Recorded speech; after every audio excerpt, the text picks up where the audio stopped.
ఏవి9 TV వార్తలకు స్వాగతం. వార్తలు చదువుతున్న ఆనంద్ కొండేటి. జిల్లా పరిశ్రమ శాఖ ఆధ్వర్యంలో ఎంఎస్ఎంఈ ప్రైవేట్ ఇండస్ట్రియల్ పార్క్ పాలసీపై మంగళవారం తాడేపల్లిగూడెం నిట్ కాలేజీ ప్రాంగణంలో అవగాహన కార్యక్రమం నిర్వహించారు. ఈ కార్యక్రమంలో పారిశ్రామికవేత్తలు, భూస్వాములు, రైతులు, ప్రస్తుత పారిశ్రామికవేత్తలు, ఎంఎస్ఎంఈ రంగంలో ఆసక్తి ఉన్న వారితో ముఖాముఖి చర్చలు జరిపారు. ఈ కార్యక్రమంలో జిల్లా కలెక్టర్ చదలవాడ నాగరాణి, స్థానిక ఎమ్మెల్యే బొల్చెట్టి శ్రీనివాస్, జిల్లా joint collector T Rahul Kumar Reddy పాల్గొన్నారు. ఈ సందర్భంగా ప్రభుత్వం ప్రవేశపెట్టిన MSME private industrial park policy ముఖ్యాంశాలను అధికారులు వివరించారు. ప్రైవేటు భూముల్లో ఇండస్ట్రియల్ పార్కుల స్థాపనకు ప్రోత్సాహకాలు, మౌలిక సదుపాయాల అభివృద్ధికి ఆర్థిక సహాయం, విద్యుత్, నీరు, రహదారి వంటి సౌకర్యాల కల్పనలో ప్రభుత్వం మద్దతు, చిన్న సూక్ష్మ పరిశ్రమలకు ప్లాట్ల కేటాయింపు, ఉపాధి అవకాశాల సృష్టి, సబ్సిడీలు, అనుమతులు సులభీకరణ, సింగిల్ విండో క్లియరెన్స్ వంటి అంశాలను వివరించారు. జిల్లా కలెక్టర్ చదలవాడ నాగరాణి మాట్లాడుతూ స్థానిక శాసనసభ్యులు శ్రీనివాస్ గారికి, మన జాయింట్ కలెక్టర్ రాహుల్ కుమార్ రెడ్డి గారికి, ఆర్డీఓ గారికి, పీడీడీఆర్డీ, ఈ కార్యక్రమాన్ని ఇంత చక్కగా ఆర్గనైజ్ చేసిన జిఎండిఏసీ గారు, మరియు ఇంత మంచి ఫెసిలిటీని మనకి వాడుకోవడానికి ఇచ్చిన ఎన్ఐటి మేనేజ్మెంట్ టీం గారు, ఇచ్చేసిన గురు ప్రముఖులు, industries, traders, chamber of commerce ప్రతినిధులు, డ్వాక్రా ఎస్ఎస్జి ఉమెన్, కాలేజ్ స్టూడెంట్స్, పత్రికా విలేకరులు, ప్రతి ఒక్కరికి కూడా నా యొక్క హృదయపూర్వక నమస్కారాలు. ఈ కార్యక్రమం ఎంతో మంచి ఉద్దేశంతో పెట్టడం జరిగింది. అంటే నాకు తెలుసు ఈ తాడేపల్లిగూడెం అంతా కూడా ఒక వ్యాపార పరంగా ఒక చైతన్యం ఉన్న ప్రాంతం. ఇది ఇప్పుడు కాదు, చాలా సంవత్సరాల నుంచి చాలా చైతన్యం ఉన్న ప్రాంతం. చాలా మన ఆనియన్ ట్రేడర్స్ ఇక్కడికి రాష్ట్రంలో ఉన్న ఆనియన్ అంతా కూడా ఇక్కడ తీసుకురావడం, అసలు బంగ్లాదేశ్ నుంచి, ఒరిస్సా నుంచి కూడా ట్రేడర్స్ వచ్చి ఇక్కడ కొనుక్కోవడం అనేది చూశారు. అదేవిధంగా అదే ప్రాక్టీస్ గార్లిక్ కానీ, ఫ్రూట్స్ కానీ, డిఫరెంట్ ప్రొడక్ట్స్కి జరుగుతూ ఉంది. అంటే అక్కడ ఒక వ్యాపారం చేయాలి, ఇండస్ట్రీ ప్రొడక్ట్స్ చేయాలి అనే ఒక మనసులో ఉన్న ప్రదేశం ఇది. వీరికి కొంచెం మా సైడ్ నుంచి, అధికారుల నుంచి ఒక సపోర్ట్ ఇస్తే చాలా ముందుకెళ్ళే అవకాశం ఉన్న ప్రాంతం. అయితే మీరంతా చూస్తూ ఉన్నారు, మన గౌరవ సీఎం గారు మన జిల్లాని ఇండస్ట్రియల్ పదంలో మెరుగుపరచడానికి, అభివృద్ధి చేయడానికి ఎంత శ్రమ పడుతున్నారు, ఎంతమంది ఇండస్ట్రీస్ని కలుస్తున్నారు. వాళ్ళందరినీ కూడా ఎంకరేజ్ చేసి మన రాష్ట్రానికి తీసుకురావడానికి ఈ మధ్యకాలంలో గూగుల్ డేటా సెంటర్ అతి పెద్ద ఇన్వెస్ట్మెంట్ అని చెప్పుకోవచ్చు. కొన్ని $1 బిలియన్ ఇన్వెస్ట్మెంట్ అనేది మన వైజాగ్ నగర ప్రాంతానికి రావడం, ఇట్లాంటి కొన్ని అచీవ్మెంట్స్ ఉన్నాయి. అలాంటి మంచి ఆలోచన మన ఇక్కడ స్థానిక శాసనసభ్యులు గారు, ఎమ్మెల్యే గారు మనలో చూశారు. ఇప్పటికీ ఇక్కడ చాలా డెవలప్ చేశారు. ఎప్పుడో 7-8 సంవత్సరాల క్రితం ఆగిపోయిన, 6-7 years బ్యాక్ ఆగిపోయిన స్విమ్మింగ్ పూల్ని ఆయన సొంతంగా మొబిలైజ్ చేసి, ఫండ్స్ మొబిలైజ్ చేసి ఇక్కడ టౌన్లో ఉన్న పిల్లలు, పెద్దవాళ్ళకి ఉపయోగపడాలని చెప్పి స్విమ్మింగ్ పూల్ రెడీ చేయడం, ఇండోర్ స్టేడియం చేయడం. అట్లాగే మనకు ఒక స్కూల్ ఉంది, జిల్లా పరిషత్ హై స్కూల్ తరగతిలో, దాన్ని కూడా డెవలప్ చేయడం. గ్రౌండ్ అంతా కొన్ని లక్షలు. అసలు ఫస్ట్ తీసుకెళ్ళి చూసినప్పుడు ఇది ఎక్కడ చేస్తామో అనుకున్నాను నేను, కానీ పట్టు వదలలేదు. అసలు అన్నింటినీ కూడా సక్సెస్ఫుల్గా 100% కంప్లీట్ చేసి అక్కడ నిలబెట్టారు. అదే ఒక స్ఫూర్తి. మన తాడేపల్లిగూడెంలో జేసీ గారు చెప్పినట్టు 200 crores ఇన్వెస్ట్మెంట్ నెక్స్ట్ 3 years తీసుకురావడానికి కావాల్సిన ఫెసిలిటేషన్. ముఖ్యంగా మనం ఇండస్ట్రీ పెట్టాలి అంటే మనకు కావాల్సింది ఏంటంటే ల్యాండ్, క్యాపిటల్ పెట్టడానికి. ఇక్కడ అందరూ కూడా చాలా ప్రోగ్రెసివ్ పీపుల్ ఉన్నారు, క్యాపిటల్ పెడతారు. Land is scares commodity. అయితే జిల్లా అంతా కూడా ఆ ఇష్యూ ఉంది. ఇండస్ట్రీ పరంగా జిల్లాలో చాలా ప్రాబ్లం ఉంది ల్యాండ్ దొరకకపోవడం అనేది. తాడేపల్లిగూడెం ప్రాంతం చాలా సంవత్సరాలుగా వ్యాపార చైతన్యానికి కేంద్రంగా ఉందన్నారు. ఉల్లి, పండ్ల వ్యాపారం వంటి రంగాల్లో ఈ ప్రాంతం రాష్ట్ర వ్యాప్తంగా ప్రముఖ స్థానంలో ఉందని పేర్కొన్నారు. అంతేకాకుండా ఇతర రాష్ట్రాల, విదేశాల నుంచి కూడా వ్యాపార కార్యకలాపాలు ఇక్కడ జరుగుతున్నాయని వివరించారు.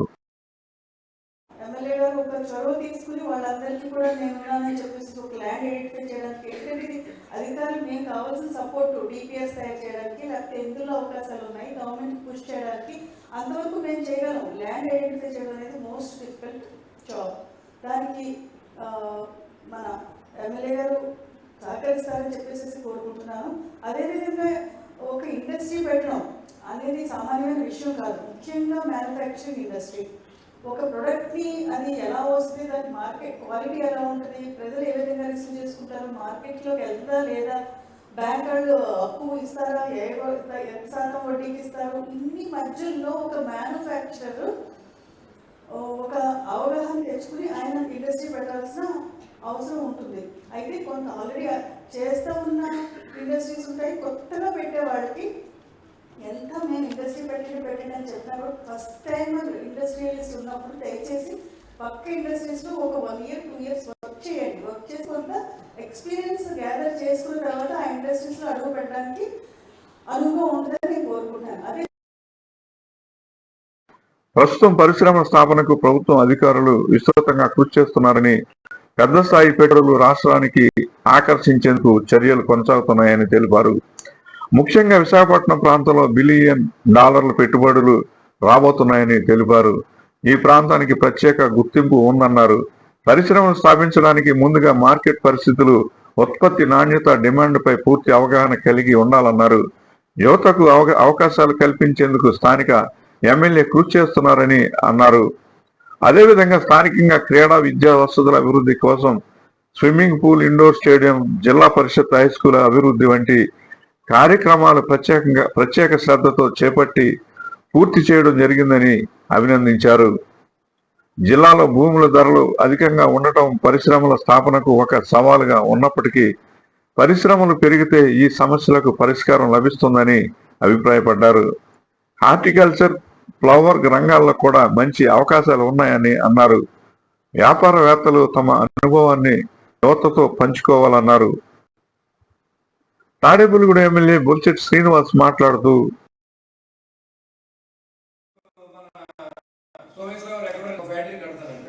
రామారావు ఎక్కడో ఒక ఫ్యాక్టరీ కడతానంటాడు, ఇంకో రాజుగారు ఎక్కడో ఫ్యాక్టరీ కడతానంటాడు. వీటన్నిటినీ కరెంట్లే నేర్చుకోవాలంటే చాలా డబ్బులు పెట్టుబడి పెట్టారు. కానీ అన్ని కలిపి ఒక చోట వచ్చినప్పుడు వాళ్ళు షేర్ అయిపోతూ ఉంటుంది. 10 కోట్లు పెట్టుబడి పెడితే అది 100 మంది పెడితే అది లక్షలోకి వచ్చేది పెట్టుబడి. అంటే ఇన్వెస్ట్మెంట్ తగ్గించుకోవడానికి ఇండస్ట్రియల్ పార్కులను ఉపయోగపడతాయి. కాబట్టి అలాంటి ఇండస్ట్రియల్ పార్కు మనకి లేదు కాబట్టి అది మేము సెలెక్ట్ చేస్తాం. మీకు అందుబాటులో ఉన్న రేట్లలో మీకు ఇచ్చే బాధ్యతను కూడా మేము తీసుకుంటాం. అది ఆ ఉద్దేశంతో ఇవాళ ఇక్కడ మిమ్మల్ని అరేంజ్ చేయండి. ఇవన్నీ స్కీమ్స్ గురించి, సబ్సిడీల గురించి, డిమాండ్ గురించి అన్ని అధికారులు మీకు చెప్పారు. అది మళ్ళీ నేను చెప్పి మీకు సమయాన్ని వేస్ట్ చేయదలుచుకోలేదు. అసలు మనం ప్రోగ్రామ్ ఎలా చేయాలి, ఎలాగ ఇండస్ట్రీ పెట్టాలి, పెడితే అధికారులు ఇచ్చే సహకారం ఏంటి, ఈ ప్రభుత్వం మీకు చేసే సహకారం ఏంటి గురించి నేను మాట్లాడుతున్నాను. ఈ ప్రభుత్వం మీకు పూర్తిగా అండదండలుగా ఉంటుంది. ఈ ప్రభుత్వం మీకు పూర్తిగా ఎక్కడ ల్యాండ్ కావాలంటే ల్యాండ్ని అన్ని ఫెసిలిటీస్తో ఇస్తుంది. అది ఎక్కడ ల్యాండ్ కావాలంటే సెంటర్లో తాడిపూడి సెంటర్లో నాకు ల్యాండ్ కావాలంటే ఇవ్వలేం.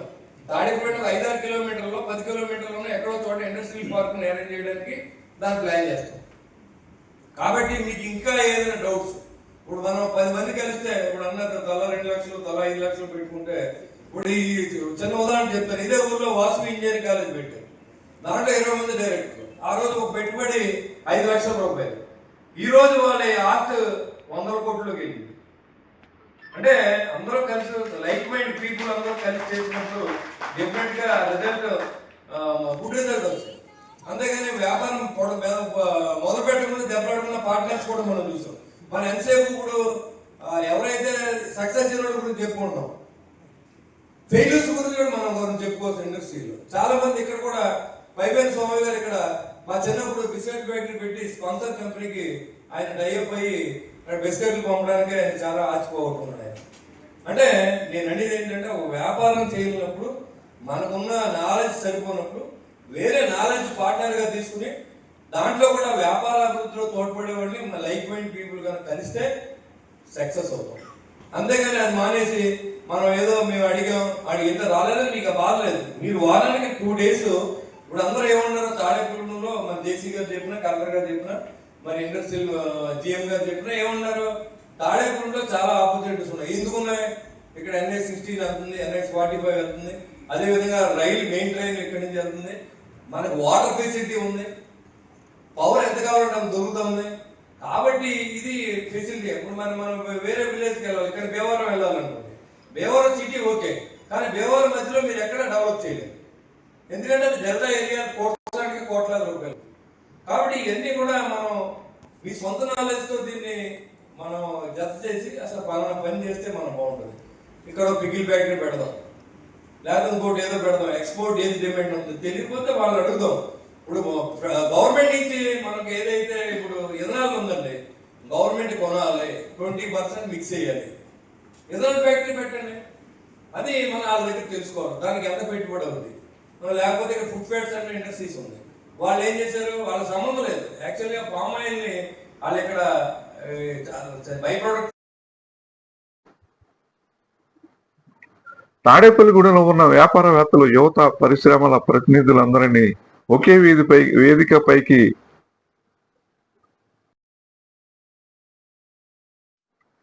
తీసుకురావడం ఈ సమావేశం లక్ష్యమని అన్నారు. కొత్త పరిశ్రమలు స్థాపించడానికి ముందు మార్కెట్ పరిస్థితులు, ఉత్పత్తి నాణ్యత, డిమాండ్ వంటి అంశాలపై అవగాహన కలిగి ఉండాలని సూచించారు. వ్యాపారవేత్తలు తమ అనుభవాన్ని తదుపరి తరం యువతకు పంచి వారిని ప్రోత్సహించాలని కోరారు. కూడా వ్యాపారానికి ఎన్ని చూసుకోకుండా వెళ్తే మనకు కూడా అదే రిజల్ట్ వస్తుంది కూడా మీకు తెలియజేస్తాం. చాలా మంది నాకు తెలిసిన పెద్దలు చాలా మంది ఇండస్ట్రీస్ పెట్టారు, ఈ ఊళ్ళో పెట్టినా ఆ రోజు సక్సెస్ అవ్వలేదు. కానీ ఈ రోజు భయపడతారు అందుకుని. ఇప్పుడు ఎవరైనా సక్సెస్ అయిన యూనిట్లోకి వెళ్తారు, కానీ సక్సెస్ అవుతుందో లేదో ప్రయోగం చేయాలని ఎవరు అనుకోరు. అది నోట్ చేసుకోవచ్చు పాయింట్. ఎందుకంటే అది ట్రైల్ అయితే కుటుంబమే నాశనం అయిపోతుంది. ఎందుకంటే ఇందుకు పని చేయకుండా డబ్బులన్నీ పోగొట్టుకుని ఏం చేయాలి అర్థం. కానీ ఇవాళ ఏదైతే ఇండస్ట్రియల్ మేనేజర్ గారు సలహా తీసుకుని, అలాగే మార్కెటింగ్ కూడా సలహా తీసుకుని, ఇంకా ఏదైనా గవర్నమెంట్ బైబ్యాక్ కొని ప్రోడక్ట్ ఉంటే దానికి వెళ్తే మనం డెఫినెట్గా సక్సెస్ అక్కడ కూడా పంపించవచ్చు. పోతే ఇక్కడ కొన్ని ప్రాబ్లమ్స్ కూడా ఉన్నాయి. ఇది కేరళ చూస్తే ఇండస్ట్రియల్ కరెంట్ రూపాయి పావడానికి ఇస్తున్నారు, అక్కడ సక్సెస్ అయింది. పొల్యూషన్ కంట్రోల్ కూడా అక్కడ ఇన్ని ఇబ్బందులు లేవు. హాఫ్ ఏకర్లో కూడా అక్కడ మనం ఫారెన్ ఇండస్ట్రీ పెట్టుకోవచ్చు, ఒక ఇంట్లో కూడా పెట్టేస్తారు అక్కడ. కానీ ఆంధ్రప్రదేశ్ వచ్చేటప్పుడు వెరీ ఎక్స్పెన్సివ్ కరెంట్, అంటే 10 రూపాయలు అవుతుంది మనకి. ఎక్కడ ప్రొడక్ట్ చేస్తే మనకి కేజీకి 10 రూపాయలు అవుతుంది, అక్కడ చేస్తే ఇక్కడ చేస్తే 30 రూపాయలు అవుతుంది. అంటే ఆ వ్యత్యాసాన్ని కూడా తగ్గించేందుకు గవర్నమెంట్కి మనం కూడా పంపిస్తాం, రైతుకి ఇస్తున్నాం, అదేవిధంగా కాంట్రాక్టర్కి ఇస్తున్నాం. దాంతో పాటుగా ఇండస్ట్రీలు కూడా మనం అభివృద్ధి చేసినప్పుడు ఎంప్లాయ్మెంట్ పెంచుతాం. మన మెయిన్ ఆలోచన ఎంప్లాయ్మెంట్ పెంచుతాం. ఎంప్లాయ్మెంట్ పెంచడానికి కొన్ని ఇండస్ట్రీస్కి మనం ఖచ్చితంగా కొన్ని చేసి తీరాలి. అంటే అన్ని లాభాలు వచ్చే వ్యాపారాలు ఉంటే గవర్నమెంట్ వ్యాపారం చేయడానికి లేదు, ప్రజలకు కావాల్సిన సదుపాయాలు ఇవ్వడం, కానీ ప్రజలకి సుఖంగా ఎలా బతకడానికి కావాల్సిన కూడా క్రియేట్ చేయాల్సిన అవసరం ఉంది. ఉద్యోగాలు కావాలనుకున్నప్పుడు కొన్ని వదులుకోవాలి. ఆ ఉద్యోగం ద్వారా మళ్ళీ సంపాదించే కుటుంబాన్ని పోషించాడు. లేకపోతే ఏమవుతుంది, ఇప్పుడు ఎన్ని ఉద్యోగాలు మనం ఇష్టం, ఇచ్చిన ఉద్యోగాలు సాఫ్ట్వేర్ అంటున్నారు, ఇవాళ 30,000 మంది తీశారు. Depend upon Trump. ఇవాళ బీపీ మీద ఆధారపడి మన పిల్లలు భవిష్యత్తు. కాబట్టి ఆ బీపీలు మనకు అనవసరం. మనమే ఎంటర్ప్రైనర్ గా తయారైనప్పుడు, మనమే నలుగురు ఒక్కొక్క కంపెనీ ఉద్యోగం ఇచ్చినప్పుడు మనమే మందికి అవకాశం ఉంటుంది. కాబట్టి మీలో ఎవరైనా ఇంట్రెస్ట్ ఉన్నవాళ్ళు, రియల్ గా ఇంట్రెస్ట్ ఉన్నవాళ్ళు మీరు అప్లికేషన్ చేయకుండా మీకు 500 గజాలు కావాలా, 1000 గజాలు కావాలనేది ఆ ప్లేస్ మీకు దగ్గరలో ఉండే ప్లేస్ నేను చూసి ముందు 10 ఎకరాలు 15 ఎకరాలు కొని దానికి పెట్టుబడి పెట్టి ఉన్న వాళ్ళందరినీ రైతులు గౌరవించి మీకు అరేంజ్ చేసి బాధ్యత కూడా నేను తీసుకుంటానని తెలియజేస్తాను. పరిశ్రమల స్థాపనకు భూమి సమస్యలను పరిష్కరించేందుకు ప్రభుత్వం చర్యలు తీసుకుంటుందని అన్నారు. తక్కువ ధరలకు భూమిని అందించేందుకు ప్రయత్నాలు జరుగుతున్నాయని చెప్పారు. పెట్టుబడిదారులకు అనుకూల వాతావరణం కల్పిస్తామని అన్నారు. జిల్లా joint collector T Rahul Kumar Reddy మాట్లాడుతూ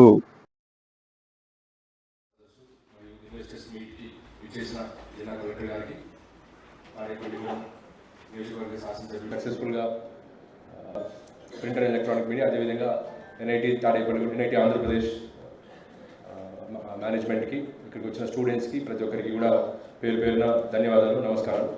so as a general administrator I just try to give a picture. అంటే మన తాడేపల్లిగూడెం కాన్స్టిట్యున్సీ ప్రస్తుత జీవీఏ అంటే మన గ్రాస్ వాల్యూ అడిషన్, అంటే స్థూల ఉత్పత్తి ఏ విధంగా ఉంది, మన ఇండస్ట్రియల్ పరిస్థితి ఏ విధంగా ఉంది అని చెబుతూ ఏ ప్రాస్పెక్టివ్ సెక్టర్స్ ఇక్కడ ఉన్నాయి, ఏ సెక్టర్స్లో ఇన్వెస్ట్ చేస్తే బాగుంటుంది అని ఒక జనరల్ ఐడియా నేను ఇవ్వడం జరుగుతుంది. దాని తర్వాత ఇంటూ స్కీమ్స్, ఏవైతే స్కీమ్స్ కానీ ఏపీఐసి పార్క్స్, ఇండస్ట్రియల్ పార్క్స్ సంబంధించి ఆల్రెడీ జడ్ఎం గారు చెప్పారు.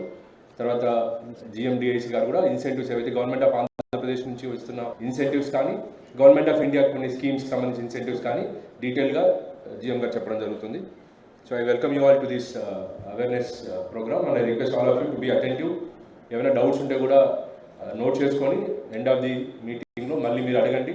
నేను చెప్పే పాయింట్స్ అన్ని మీకు తెలిసి ఉండొచ్చు, బట్ మన కాన్స్టిట్యున్సీ యొక్క పరిస్థితి ఏ విధంగా ఉంది, ఎలా ఉండబోతుంది అనేది నేను చెప్పడం జరుగుతుంది.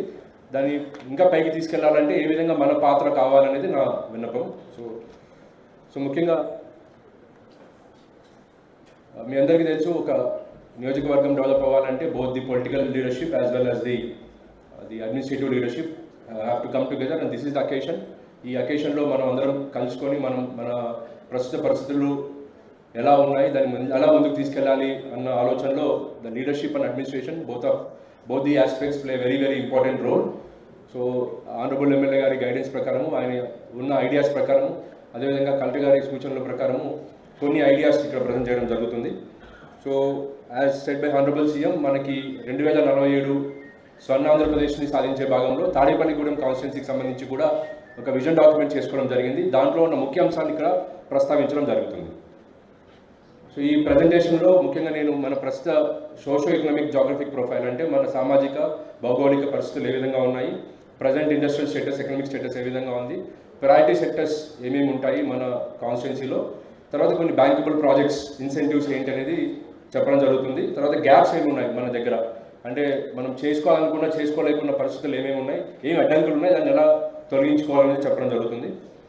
సో ముఖ్యంగా చూస్తే తాడేపల్లిగూడెం నియోజకవర్గం మన 7 నియోజకవర్గాల్లో ఒక నియోజకవర్గం మన పశ్చిమ గోదావరి జిల్లాలో. ఇందులో 2 మండలాలు ఉన్నాయి, తాడేపల్లిగూడెం అండ్ పెంటపాడు మండలాలు. ఒక మున్సిపాలిటీ ఉంది, Tadepalligudem municipality, which is very big municipality in terms of at least ఇది పాపులేషన్ పరంగా చూసుకుంటే దాదాపు 1.5 lakh జనాభా ఉన్న ఏరియా పరంగా చూసుకుంటే 335 స్క్వేర్ కిలోమీటర్స్ ఉన్న మన కాన్స్టిట్యున్సీ. మీ అందరికీ తెలుసు, ఇది వెరీ ప్రామినెంట్ లొకేషన్. అటు 216కి దగ్గరగా, ఇటు మనకి తణుకుకు, ఇటు రాజమండ్రికి, విజయవాడకి మధ్యలో ఒక మంచి ప్రదేశం. So which is very suitable for major industrial aspects. So అటు హైవేకి పరంగా కూడా, అటు ఎయిర్పోర్ట్స్కి మధ్యలో కూడా ఒక మంచి లొకేషన్. సో దిస్ షోస్ మన జాగ్రఫీ పరంగా మనకు ఒక న్యాచురల్ అడ్వాంటేజ్ ఉంది తాడేపల్లి.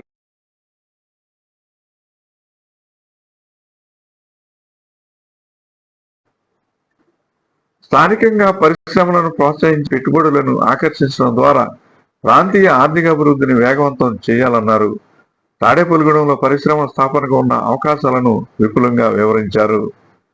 ఈ సమావేశంలో Tadepalligudem incharge RDO K Praveen Kumar Reddy, జిల్లా పరిశ్రమల శాఖ అధికారి M Mangapathirao, APIIC Z M Abdul Rahman Rahim, DRDA PD MSS Venugopal, జిల్లా రైస్ మిల్లర్స్ అసోసియేషన్ అధ్యక్షుడు Samanthapudi Sriramaraju, Tadepalligudem municipal commissioner M Yesubabu, తహసీల్దార్ టి రాజ్యరాజేశ్వరి, స్థానిక పారిశ్రామికవేత్తలు, ఔత్సాహికవేత్తలు, రైతులు, వివిధ శాఖల జిల్లా అధికారులు తదితరులు పాల్గొన్నారు. AV9 TV news Tadepalligudem.